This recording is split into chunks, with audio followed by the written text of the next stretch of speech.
Hi, my name is Scott Schaefer. This is the San Juan Carpentry YouTube channel, and today we are here in Chris's shop. Chris Williams from Rocky Blue Woodworks. And today we're going to apply an epoxy finish on an aspen tabletop. We had to change up the design of the glue up here on this tabletop. If you want to watch how we glue up tabletops, just click on my face right now and that'll take you over to that video. There'll be a link at the end of that video to bring you back to right here. Actually, why don't you click on Chris's face, since this is his shop. You don't mind people clicking on your face, right? That's fine. Okay. Click on Chris's face to go see how to glue up wood tabletops. We did a little bit differently here. What we did was we did 5-inch boards on every single board instead of using the entire board. It was to narrow them up a little bit. I also alternated the grain. Which that means you look at the growth rings on the back end of it, and when they go like this, the next one over you want to have run the other way just to keep it from warping. Why do we do that? Because if they're all in the same direction, they tend to warp all in that same direction. So if you flip-flop each one, it'll keep the whole table from warping in one direction. It's a small sacrifice because usually what I do is I pick the side with the most color and I put that side up. But it's important to have a little bit less color in a flat table than to have a lot of color in a rounded table. Don't want that. So, well, why did we do 5-inch boards instead of using the full 8 inches that the board could give me? We're just trying to keep the thickness to the width ratio down to a manageable amount, because if they get too wide and too thin, then that's when they can warp more. So we try to shorten up the width on it. So we've had trouble with this before. The last tabletop we glued up, I did use 8-inch wide boards. Like I said, I put the color side up so I didn't alternate the grain pattern.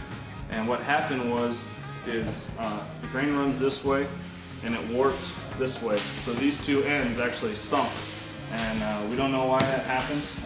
Doesn't happen with the pine, you said, is usually? Right. Yeah, I do a lot of beetle kill pine.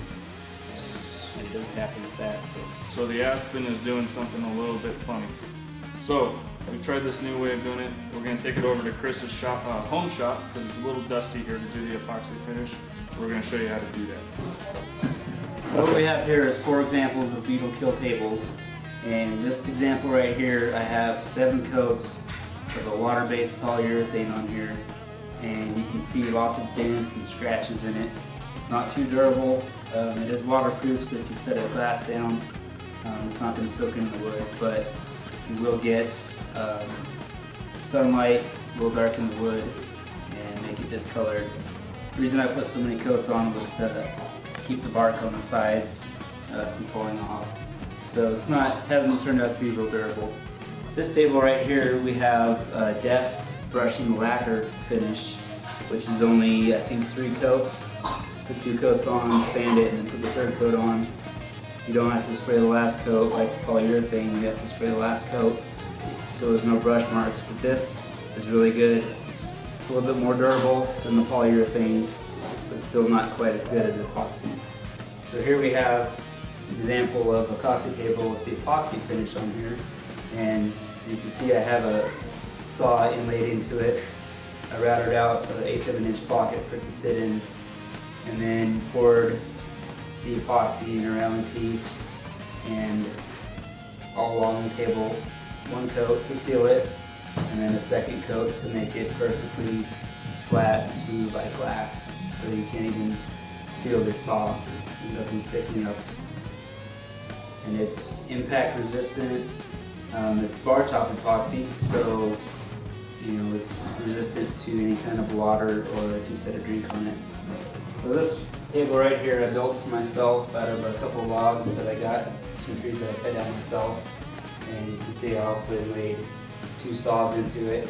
And it also has the epoxy finish, so it's perfectly smooth and flat. And if you look down at it at an angle, it just looks like a sheet of glass. So it's extremely durable, really good for dining room settings. It completely preserves the wood underneath of it, so nothing can ever happen to the wood underneath of it. So it's completely sealed.